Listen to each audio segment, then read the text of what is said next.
Today on Straight Talk Africa, we look at the new democratically elected president of Somalia. He is Muhammad Abdullahi Muhammad, better known as Farmajo, or Cheese in Italian. The president says his priorities are combating corruption and restoring peace and stability in the Horn of Africa nation. That's coming up next right here on Straight Talk Africa.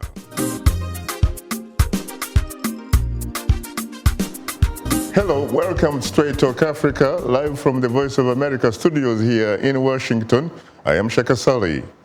And hello to all our viewers and listeners on the continent and elsewhere. I'm Ayan Bior, your social media reporter. Somalia's new president, Mohamed Farmajo, has declared a state of disaster in Somalia. Meanwhile, the current drought and food crisis is threatening the lives of hundreds of thousands of people. My colleague, Paul SISCO, has more. Somalia is rapidly deteriorating, and the likelihood of famine is increasing. That, according to reports from the International Organization for Migration.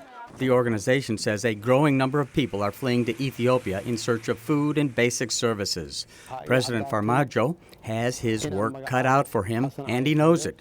The nation is still suffering from decades of civil war, and it hasn't had a stable leadership or an effective central government since the fall of former dictator Mohamed Said Barre in 1991. The president says it'll take another 20 years to fix his country. He lists his nation's most pressing and essential issues as security, drought, the rule of law, and the implementation of justice and reconciliation. This government is the people's.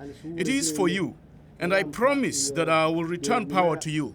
Just days after his inauguration, Britain pledged a $125 million aid package, providing emergency food relief for up to 1 million nearly famished Somalis. President Farmajo is also promising a crackdown on corruption. Election observers believe Somalia's presidential candidates paid out millions of dollars to voters in parliament in the run-up to the election. Farmajo was a surprise winner, defeating his predecessor, Hassan Sheikh Mohammed, and former President Sheikh Sharif Ahmed. To help him turn things around, he's appointed 48-year-old Hassan Ali Kayari, a political newcomer, to the prime minister's post. He's a former aid worker and oil executive with dual Somali and Norwegian citizenship. The militant group Al-Shabaab continues to battle successive United Nations-backed Somali administrations. Many lives were recently lost when a car bomb ripped through this market in Mogadishu, only days after Farmajo's election by Parliament. President Farmajo promises a much-needed rebuilding of the national army to meet the ongoing al-Shabaab terror threat. Political observers say that while drought exacerbates famine, it is armed conflict that prevents farmers from planting crops and tending to their livestock.